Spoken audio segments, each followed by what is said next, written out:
Petri Wine brings you Basil Rathbone and Nigel Bruce in the new adventures of Sherlock Holmes.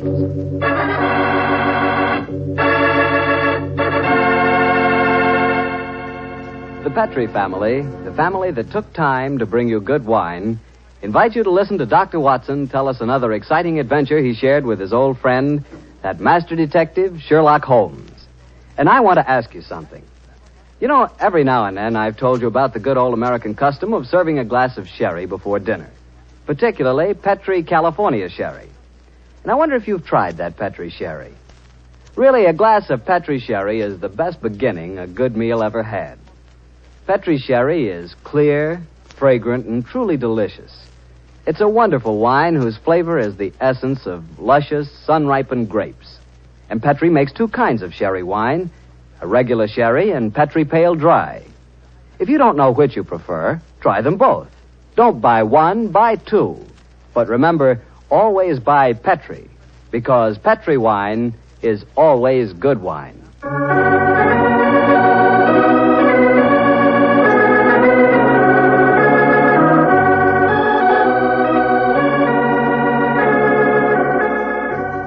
Well, I'm sure Dr. Watson's ready for us. Let's go in and join him, shall we? Come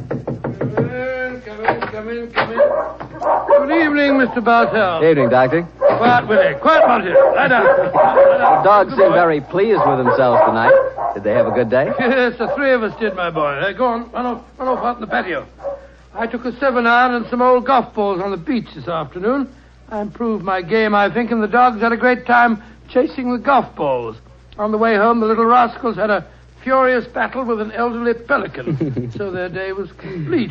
I'll have to join you on one of your afternoon strolls, Doctor. You and the dog seem to have so much fun. Oh, I'll be glad of your company, Mr. Bartell. Well, draw up your usual chair, and I'll get on with tonight's Sherlock Holmes adventure. From the hints you gave us last week, I guess a Frenchman played a prominent part in the story? Yes, indeed he did, Mr. Bartell. His name was Francois Lavilla, and he was a detective of some note in his own country. The time my story begins, it was in 1889, to be exact. Lavilla had come over to London to discuss with Holmes the difficulties of translating some of his monographs into the French language. At this particular time, I was in the early days of my marriage, Mr. Bartell, and this fact, combined with a busy practice, meant that I saw very little of my old friend. He must have missed you, Doctor. Oh, he did. Well, of course, he'd never admit the fact, but to get on with my story. One cloudless June afternoon, I found myself in the neighborhood of Baker Street, and I couldn't resist paying a visit to Holmes. Mrs. Hudson was out, but having retained my old latchkey, I let myself in and mounted the familiar stairs. It gave me a strange feeling as I raised my hand to knock on what once had been my own living room door. Come in. Oh, hello, Holmes. Monsieur Holmes. Oh, I beg your pardon. I didn't know you... Watson, my dear fellow. How very nice to see you again. It's great to see you, Holmes. I'm sorry I interrupted you. No. I didn't know that you had company. Not at all, my dear fellow. We're delighted, aren't we, Lavilla? Watson, oui. this is Monsieur Lavilla. How do you do, sir? How do you do? Enchanté, monsieur. I have often wished to meet the so charming Dr. Watson. Holmes has told me a great deal about you. Oh, it's very nice of you, sir. That it suits you, Watson. You look splendid, old fellow. Gained a little weight, haven't you? Oh, yes, a few pounds, I Here mean. it comes, you. Sit down, won't you? You sure that I'm not interrupting you in some important discussion? Oh, no. Oh, no, mon cher docteur. We were having a good-natured argument on the relative abilities of the French criminal compared to the English. Oh, interesting. You must lend me your Interesting support, idea. Watson. Monsieur Lavilla is convinced that the English criminal is a very dull dog indeed. Well, we've met some far from dull ones in our time. I assure you, Monsieur Lavilla. The exceptions rather than the rule, I fear, mon cher docteur. You're stubborn, aren't you, Lavilla? Believe me, my dear friend, that I will yield to no one in my admiration of your knowledge and skill. That is why I wish I could persuade you to practice in Paris. There you would find opponents really worthy of your steel.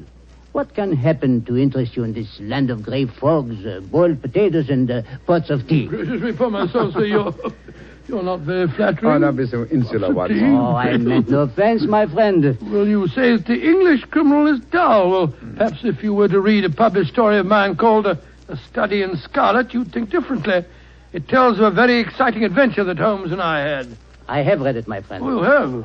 An extremely gripping story, but surely you will admit that the crime was essentially of American origin. He's right, Watson. He's perfectly right, dear me. What can I do to vindicate the dishonor of the London criminal? Let me see. Oh, yes, of course. A copy of today's Times. That's fine. I shall introduce you to a section known as the agony column. Where is it now? Oh, yes, here we are. This should convince you of the color and variety of English life. The agony column? Mm-hmm. It sounds most painful. What is it, pray? A personal column is liable to contain anything from a lover's frantic appeal to his lady-love to a ransom note. In my profession, I've frequently found it an invaluable medium for contacting the underworld. Yes, now, here we are. Here's something. Dear me. Oh, dear, no. Today's column seems rather uninspired, I'm afraid. May I examine it? Of course, here you are. Merci. If the lady who helped my little boy across the road at the corner of Threadwell Street and High Auburn last Wednesday at 4 will get in touch with Box 845, she will learn of something to her advantage. We can be more colorful than that in Paris, my friend. Yes, I think we can do better than that, too. Yeah, look at this, will you? The printer must have been half asleep when he set up the type for this advertisement.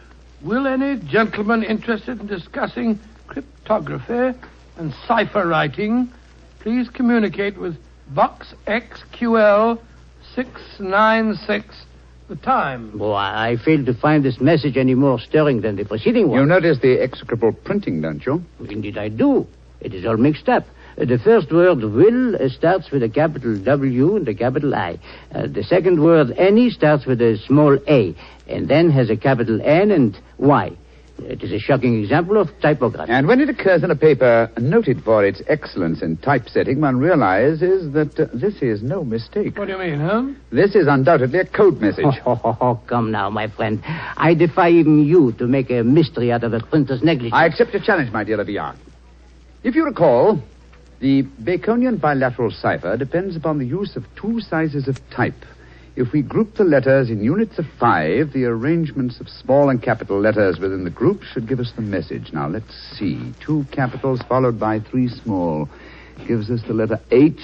Then 2 capitals, 1 small, 2 more. That gives us E. H. I still think you are trying to make an adventure out of a mere printing accident. No mere printing accident could so readily fall into one of the great traditional ciphers. Now, let's see. This message reads H-E-L, help, Q, too small, Q-U-I, quilter, help, quilter, L, too small and large, elms, help, quilter, elms, there it is, yes, penge, help, quilter, elms, penge. Help, quilter, elms, penge. What does that mean? Presumably that a man named Quilter, who lives at a house called the Elms, in the village of Penge, needs help. I see it now. A helpless victim held prisoner. He smuggles out this message as a harmless personnel, with strict instructions that it be printed on this art form. He knows that the amateurs of cryptography, to whom it is addressed, will decipher this call for help. Et voilà. Monsieur Villa, you seem ready to grant that adventure can exist in London, after all. The advantage, my dear Watson, of a more mercurial temperament than we Englishmen possess. Well, Lavillard, what about it? Shall we set off for Penge and rescue the ingenious Mr. Quilter from whatever dire fate awaits him in the elms? I'm all impatience. Splendid. Watson, I suppose you're too busy to join us. Too busy? Well, your practice, I'm sure that you have patience to attend to. Yes, of course, yes. As a matter of fact, I have 2 further visits to make today. One to a peppery old miser who has gout, and the other to a wealthy society woman who has acute attack of hypochondria, as they call it. The 2 places with to hell with both. I'm coming with you, Holmes, if you want me. Bravo, Watson. Then grab your hat and coat. The game's afoot.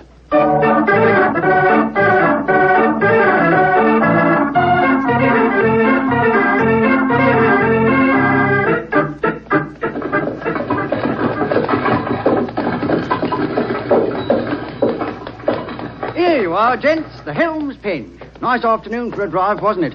Afraid it'll cost you 15 bob, though. There's a sovereign for you. You can keep the change. Blimey, thank you, Governor. Top of the evening to you, gents.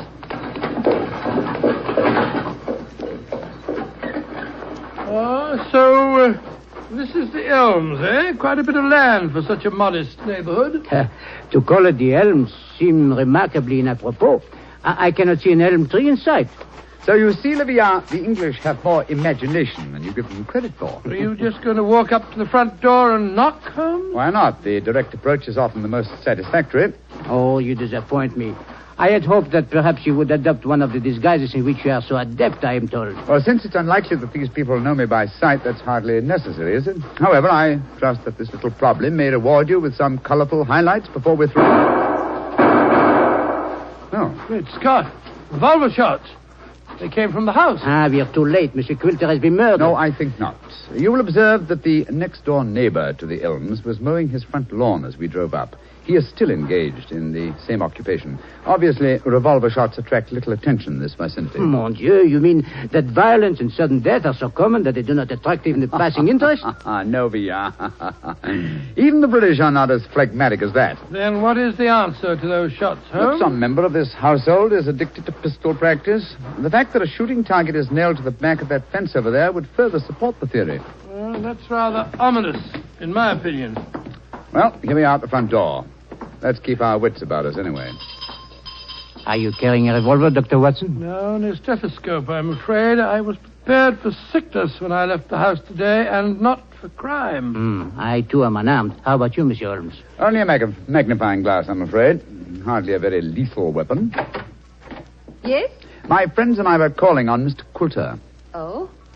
Who are you? My name is Sherlock Holmes, and these are my friends, Dr. Watson and Monsieur Leviat. How do you do, madam? How do you do? Is Mr. Quilter expecting I don't know. We read his advertisement in the agony column of the Times today and came down here at once. Are you a relation of his? I'm his niece.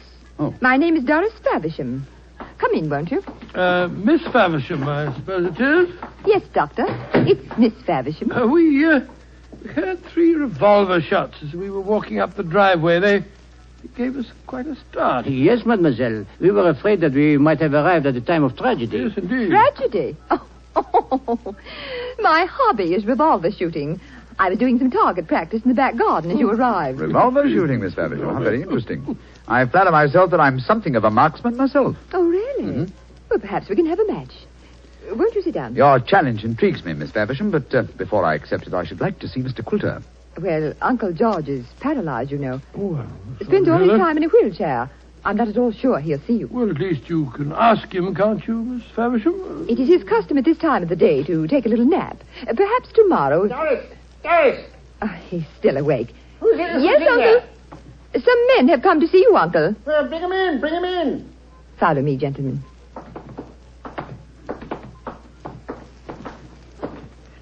Uncle, this is Mr. Sherlock Holmes, Dr. Watson, and Monsieur Le Villard. and Monsieur Leviat. How do you How do, do you sir? do, sir? How do you do? Sherlock Holmes, eh? It took you long enough to decipher my message and get here, didn't it?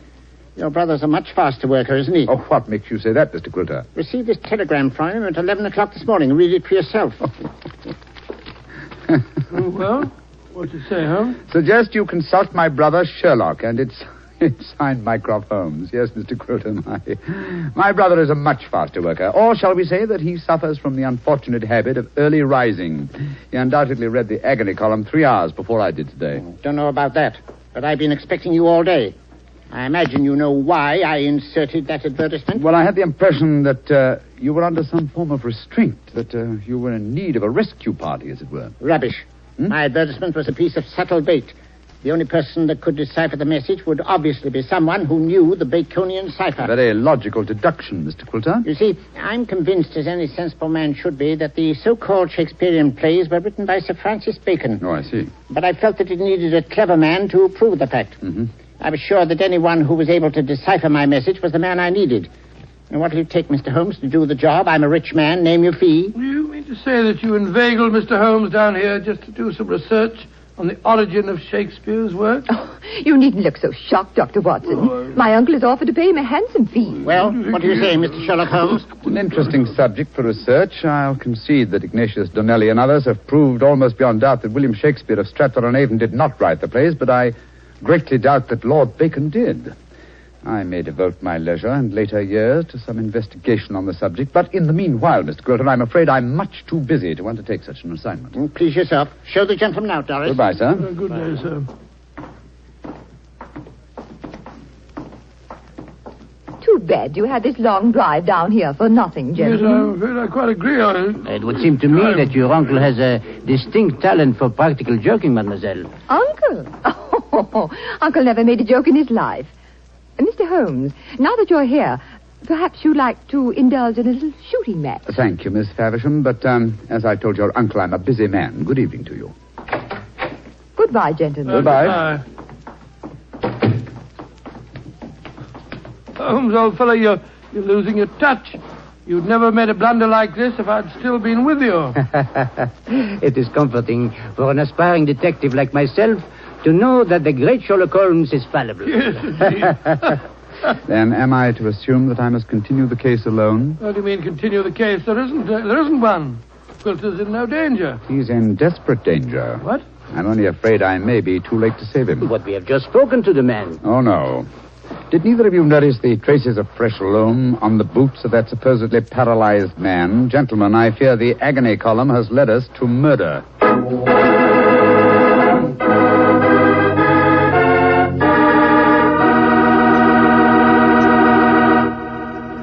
You'll hear the rest of Dr. Watson's story in just a second. Time enough for me to mention that any meal is a better meal when it's served with a Petri dinner wine. If you're having chicken or fish, use Petri California Sauterne. Petri Sauterne is a subtle, delicately flavored white wine that looks and tastes like captured sunshine. If you're having a roast or chops or any kind of meat or meat dish, then by all means serve Petri California Burgundy. Petri Burgundy is a hearty, full-flavored red wine. One of the most delicious red wines you ever poured from a bottle. Why not get a bottle of each? Petri Burgundy and Petri Sauterne. Then, no matter what you have for dinner, you'll surely have the right wine, a Petri wine. Well, Doctor, why did you have to break off your story there? Well, I had to break it off somewhere, Mr. Bartell, and that seemed to be the most exciting spot. It certainly was. I was convinced that the great Sherlock Holmes had been fooled for once. What happened next? Well, my boy, needless to remark, we did not get into a cab and go back to London, but let me pick up the story at the same place that I broke it off. As Holmes said... Gentlemen, I fear the agony column has led us to murder. Murder? There was fresh earth on the soles of his boots, you say? Distinct traces, proving that the man in the wheelchair was not paralyzed. And that man, whoever he is, was impersonating Quilter to put us off the track. And the real Quilter may have been killed, eh? I'm afraid so. Let's stop here for a moment, shall we, while we make our plans. This hedge will hide us from the house in case they're watching from the windows. Now, this isn't a hard picture to reconstruct. There undoubtedly is, or was, a paralyzed Baconian scholar named Quilter. He managed to smuggle out that ingenious plea for help, but Mycroft's unfortunate telegram gave the game away. Mm-hmm. I see it now. The people in there, holding him prisoner, forced him to reveal what he has done, eh? What they may have done to him, heaven alone knows. One of the criminals, guessing from the telegram that I might appear on the case, posed as the crippled Quilter. What's our next move, Holmes? Remember that singularly unattractive young lady skilled with a revolver? We must search the grounds as unobtrusively as we can. Search the grounds? For what? I can answer that question, Monsieur Docteur. We search for signs of the freshly turned earth of a grave.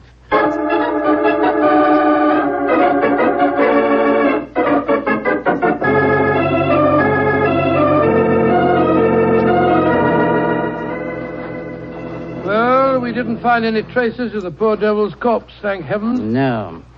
A great disappointment. Oh, dear me, you're very bloodthirsty, Livia. Hello. Look at the old fellow trimming the hedge over there. Must be the gardener. Let's have a chat with him, shall we? May be able to give us some information. Good evening to you. Evening to you, gentlemen. Really? You work for Mr. Quilter? That I do, sir. That I do. Ah, very fine work, too. I've seldom seen a better-kept garden. I thank you, sir. I do pride myself in my work. I wonder if you can help me. Be glad to if I can, sir. Did you see a telegraph boy deliver a message here this morning? That I did, sir. The boy came here about 10 o'clock this morning. I was a clipping the front edge at the time. And you've been working here ever since? Yes, sir. Brought my lunch with me today and ate it in the garden. Has anyone entered or left the house since that telegram was delivered? No, sir. No one except yourselves. I see. I suppose you occasionally run errands for Mr. Quilter? Not much these days, sir. The poor old gentleman keeps his chair in the house pretty much all the time, sir. I did run a message for him yesterday, though. Oh, you did? Where to? Well, sir, I was pruning the rose bushes under his study windows when the window opens and his hand comes out with a message. He told me to take it to the village office of the Times and to tell him to print it just the way it was. He looked kind of worried when he gave me the message, and he He whispered to me, just as if he was afraid in his own house. I'm much obliged to you. Here's 5 shillings for your trouble. Oh, thank you, sir. Much obliged to you, I'm sure. Good evening. Good evening to you, gentlemen. Oh, so that's how the message was smuggled out. And no one has come to the house or left it since that telegram was delivered. Therefore, Coulter or his body must still be inside that house. We are going to search the house? Yes, we are. But we're not armed, and they certainly are. They probably won't even let us in. Yes, they will. We have an infallible key to entry, a woman's vanity. Come on.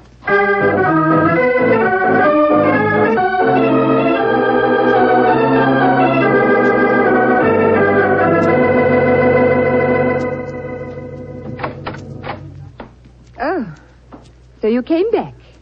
I thought you wouldn't be able to resist my challenge to a pistol match, Mr. Holmes. Exactly, Miss Faversham. We had difficulty in finding a cab and decided to take a train back to London. There was an hour's wait, so I thought I'd accept your challenge. Good. Come in. We'll go into the back garden. Thank you. Don't talk loudly. I think Uncle's asleep in the next room. Don't bring anybody in here, Doris. I want to see. All right, Uncle. This way, gentlemen. If your uncle wants to sleep, seems a funny sort of alibi. Oh, well, he's used to that, Doctor.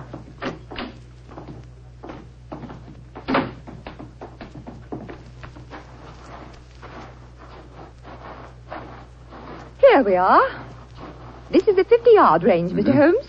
3 shots. Best aggregate score wins. How much do you want to bet? You name the stake. Name the stakes, Miss Faversham. A sovereign? Certainly. You take the first 3 shots? Very well. I must just check that it's loaded. Yes, 6 bullets. All right, here I go.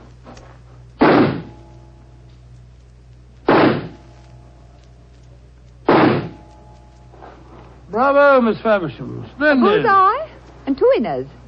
I can do better. Your turn, Mr. Holmes. Doris, who are these men?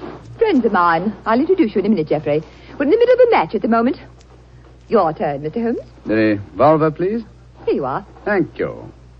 You're sure you know how to handle a revolver? Oh, quite sure, thanks. Then why are you pointing it at me? Because I want you to raise your hands above your head. You too, whatever your name is. Doris, who are these men? Put up your hands. I shan't hesitate to shoot, I assure you. Come on. That's it. What in heaven's name do you think you're up to? Finding out what became of the real Mr. Quilter. Search the man, Watson. Right you are, Holmes. VR, go into the house, will you, and search it. Yes, but of course. Hello, this man had a revolver on his hip. Keep him covered with it. Here, stand still, you. Now, sir, who are you? From your resemblance to the man in the wheelchair that we saw earlier, I should say that you're a member of the same family. We're both relatives of Mr. Quilter. That's right. My name's Davies. I'm from the Australian branch of the family. Relatives, yes. And doubtless you stood to inherit his estate in the event of Quilter's death. You moved in on this defenseless old man, terrorized him, lived off him, and finally found it necessary to destroy him. You're talking absolute rubbish. You're telling the truth and you know it. I can tell by your expressions. Move back into the house, both of you. Come on. And keep your hands raised. All right, that's it. Come on. Lead the way into the study. The man posing as Mr. Quilter is still there. We heard him call out as we came in. Yes, we might as well confront the 3 of them together. Yes, he's still seated in the chair. He seems to be asleep. Leah! Did you find anything?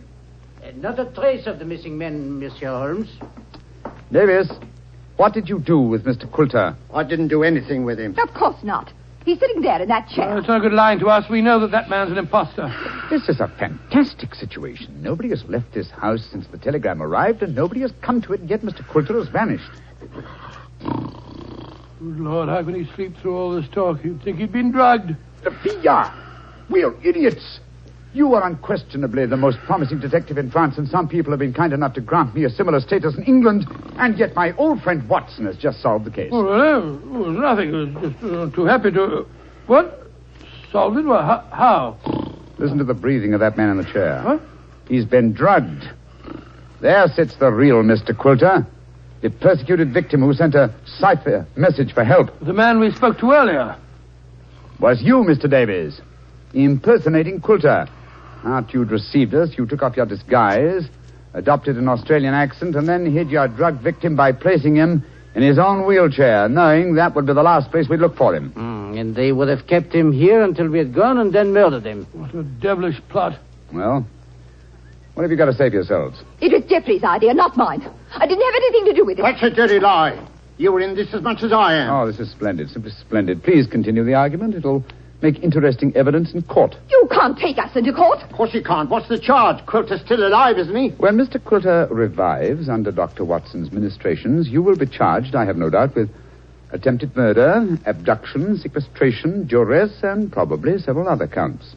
Monsieur Villard, if you will find us a cab, we'll take these miscreants to Scotland Yard. Our work is done.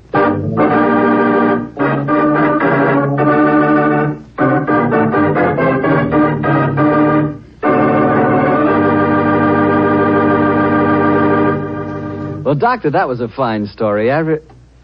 What are you fidgeting for? Fidgeting me? Well, I'm expecting a guest. I thought I heard him just now, the front door. A guest? Now, you're being as mysterious as Mr. Holmes. Oh, not quite. You see, come in.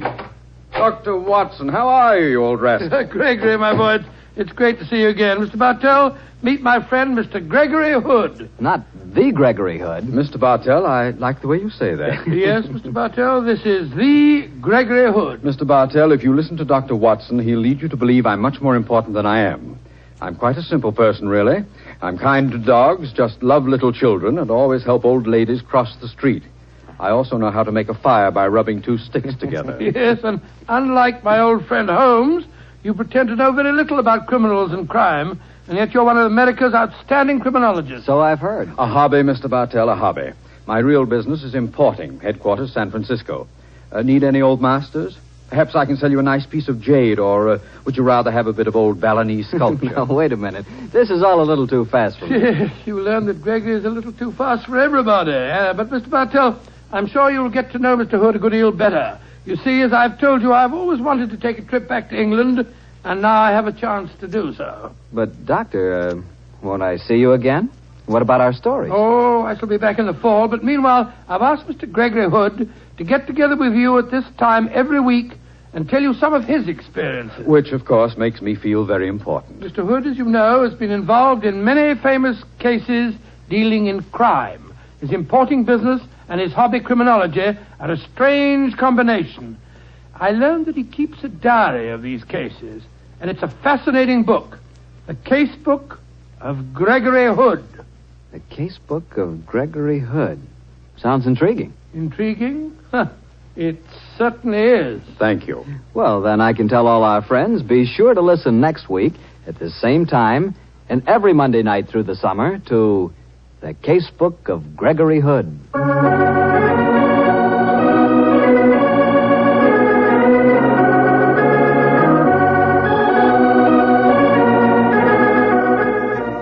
Tonight's Sherlock Holmes adventure was written by Dennis Green and Anthony Boucher and was suggested by an incident in Sir Arthur Conan Doyle's story, The Sign of Four.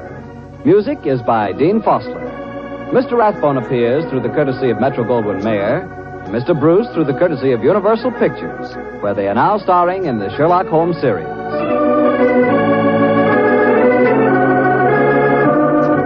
The Petri Wine Company of San Francisco, California, invite you to tune in again next week, same time, same station.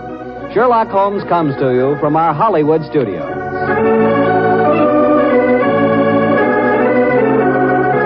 This is Harry Bartell saying goodnight for the Petri family. This is the Mutual Broadcasting System.